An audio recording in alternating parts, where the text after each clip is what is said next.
Hello everyone, I'm Cosmological, and this is my first video, meaning that if I keep doing this for a while, I'll eventually look back on it and see how terrible it is.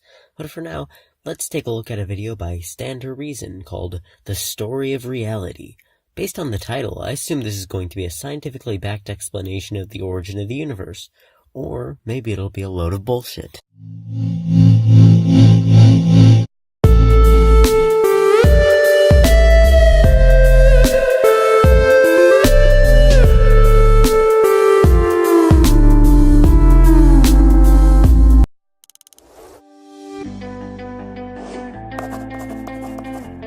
Every religion, every worldview is telling a story.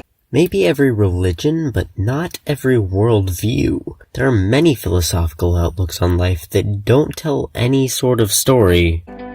They're trying to take the things we know about the world and fit them together into a big picture. These religions can't all be right, of course.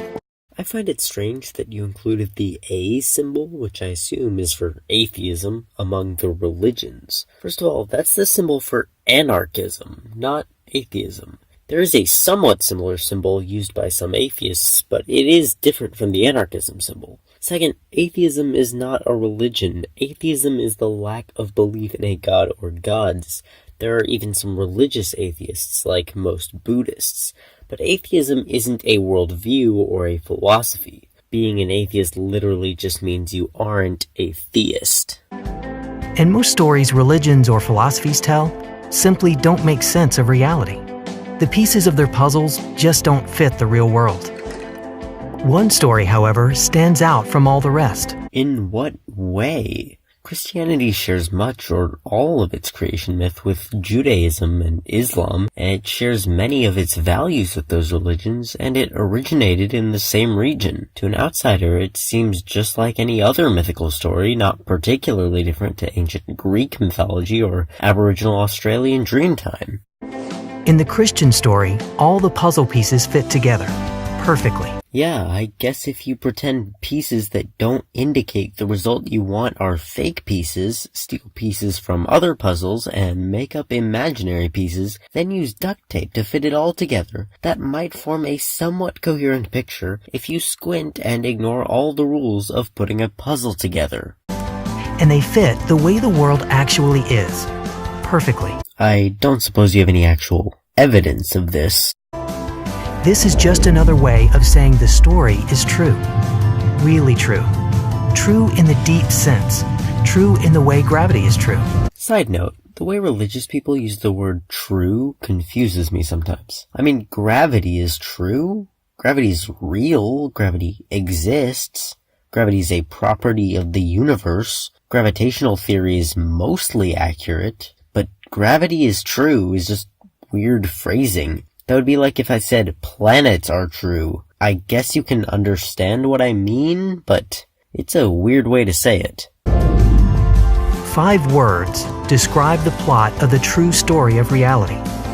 They tell the most important things that happen in the order they take place. Okay, so you have Jesus, resurrection, and cross up there. I feel like you could have gone with just Jesus and covered everything those 3 cover with that. The other 2 are God and man, because in this gigantic universe, billions of light years in measurement, and constantly expanding, human beings, one life form out of many on one small planet, are clearly super important. You Christians always claim humility, but at the same time you seem to think you're the most important things in the universe.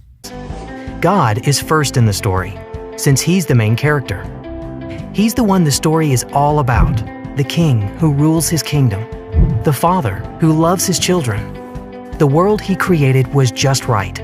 Yeah, except for all the natural disasters, diseases, uneven division of natural resources, the fact that the majority of the universe and even of the planet is inhospitable to human life, the fact that most of the water on the planet is undrinkable, the fact that an object from space could wipe out life as we know it at any time, and a whole host of other problems. This world wasn't created perfectly for us. We managed to evolve to survive this world. God made man to share a wonderful friendship with him. We are not gods, of course. but we are like God. You know, it takes a lot of mental gymnastics to think humanity is this amazing being greater than all other life, and made perfectly in God's image, and also think that we're all inherently horrible people who deserve agonizing pain in hell for all of eternity. Deep inside each of us is a mark, the very image of God himself. Really? Where? Is it like imprinted on my liver or something? Ew. Giving every human absolute value, deep worth, and ultimate significance. See, this is what I'm talking about. At the same time, you believe that all human life is precious and priceless and meaningful, and also that we are horrible sinners who deserve to burn in a lake of fire for an infinite amount of time. What's the so-called ultimate significance? Is it a cruel joke? It sounds like a cruel joke. That's why every single human being is beautiful. You can't mean this in the purely visual sense, because that's not the case. I guess you mean this in some sort of deep down inside sense, but I'm pretty sure you guys think that deep down inside we're all evil people and deserve to be tortured forever and ever. It seems like you can just flip-flop between made in God's image and beautiful, and beings of wickedness born with original sin, whenever it suits your purpose. God created us with freedom, which is a good thing. But freedom means there's a choice. If choosing good is a possibility, then so is choosing evil. Yeah, people are going to do things that are good for humanity, and people are going to do things that are bad for humanity. And some things will be neutral, and some things will be debatable. It's not so black and white as good and evil. And I know you're the ones who think that if anyone does anything even remotely displeasing to your deity, even thought crime, a perfectly just punishment is hell forever. Do you not see how absolutely horrific and morally appalling that is? Do you not see the hypocrisy when you claim your God is merciful and just, two already contradictory traits, and that he sends people to a place of eternal torture? Because that is neither merciful nor just. You're the ones who come up with all these excuses for how a loving God could send people to hell, and yet apparently atheists and other non-believers are the ones without a proper standard of morality. Get real. Though humans are still beautiful, we are now also broken, because we have betrayed our friendship with God. And by we, you mean two people 6,000 years ago after being coerced by a talking snake, right? And yet you impose guilt upon everyone, and make them feel fundamentally broken, and make them feel like they deserve to be tortured forever. That is absolutely repugnant. I hope you recognize that you and others like you pressure thousands, potentially millions, of people to feel ashamed and broken and guilty for something that is no fault of their own. I hope you realize this and add that little extra bit of guilt to your already massive heap you must have built up from all the times you felt natural human emotions like jealousy, anger, and lust. But this guilt is for something real, with a real effect on the world. It is bad to tell completely normal, healthy, mentally sound people that there is something fundamentally wrong with them through no fault of their own, and that they deserve to be tortured for this, and I hope you feel bad for it. We have rebelled against our king. You know, in most stories like that, the king is the bad guy, and the people want democracy and a better life. This rebellion plunged man into darkness, despair, slavery, and death. And that would have been the tragic end to our story, if it wasn't for an amazing plot twist. God had a rescue plan. So, let me get this straight. Two people ate some fruit. This made your all-loving, all-forgiving deity so angry that he decided the best response to this was to make it so everyone gets tortured forever after they die. And then, after waiting a few thousand years, he decided to rescue us from this fate he himself condemned us to. And of course, he went about it in an overly complicated and completely absurd way. Brilliant. He entered human history as Jesus. Jesus was God himself, but he was also a man, just like us. Unlike us, though, he obeyed the Father in everything. Yet he was sentenced to death and brutally executed on a cross. Okay, let's talk about this. Let's just say, hypothetically, that Jesus was really the Son of God and that he did die on the cross. What does this have to do with obeying the Father? Last I checked, Yahweh wasn't in charge of the Roman Empire during that time. He was sentenced to death by the Romans, not by God. He wasn't punished for breaking God's law. He was punished, according to the Bible, for claiming to be king of the Jews. Then, 3 days later, he defeated death and decay and came to life again. Okay, so he defeated death, but there's still death? Or was it just for him, personally? And how is that impressive? Didn't he create death? Isn't he all-powerful? Am I supposed to be amazed that an omnipotent being supposedly was able to resurrect a part of itself? Why did the innocent one die for a crime he didn't commit? He died to pay the Father for crimes we committed. Okay, so if Jesus is God, then that means God sent himself to be tortured and killed to pay himself for all the evil we did? He required a blood sacrifice to forgive us. Did he forget that he's omnipotent, or is he just really into that kind of stuff? He died to make a trade. His innocence for our guilt.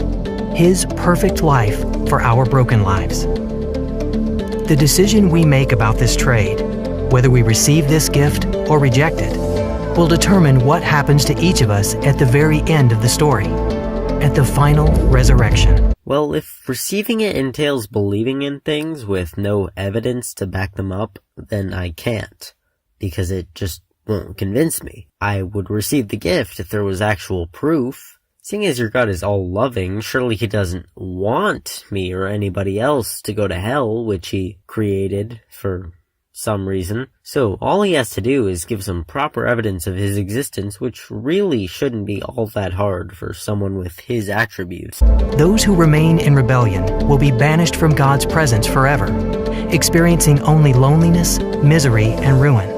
Ah, yes, all those rebellious people who clearly didn't believe only because they were rebelling and not because there's no evidence or because they were raised in a different religion. Hey, silver lining, hell's got people like Gandhi, Mark Twain, Einstein, Thomas Jefferson, Voltaire, and Christopher Hitchens. Those who receive the gift of God's mercy will live in a wonderful new world with him, knowing the kind of life our hearts have always yearned for. So, let's say heaven is a happy place and not just worship, worship, worship all day every day. Is there free will in heaven? It seems like it would be pretty shitty for God to give us free will here and not there, but free will gives the ability to do evil, so will there be evil in heaven? Because my heart certainly doesn't yearn for a life where I am physically or mentally incapable of doing things that your deity doesn't like, but at the same time, my heart also doesn't yearn for a life where I can experience harm caused by other people. Quite the conundrum. If you're a Christian, then this is your story. If you're not a Christian, this is still your story. No thanks, I don't particularly like it, and beyond that, there's not actually any reason to believe that that is an accurate perception of reality. Faith is not proof. Because this story is not a myth created by ancient people. I think you may have accidentally added a not in there where there shouldn't have been one. Double check your scripts. To give a sense of meaning to life. No. The things the story describes actually exist, and the events in the story really happened. The Bible does sometimes describe real events, but more often than not, it's myth or legend, a lot of times coming from stories that had already existed in that region for a long time, adapted to fit the religion. It's not fiction. It's history. It's the true story. It's the story of reality. That claim is, of course, backed up by the Bible and contradicted by nearly every field of science and proper history. So, there you have it, folks. As usual, it's really the same tired old claims and not really supported by any actual evidence. I'm curious to know who their target audience here is. Is it Christians? Is it people who have never heard of Christianity? Did they expect to convince atheists or people from other religions with this? Because I'm certainly not impressed. Anyway, that's all I have to say. Thanks for watching and subscribe for more.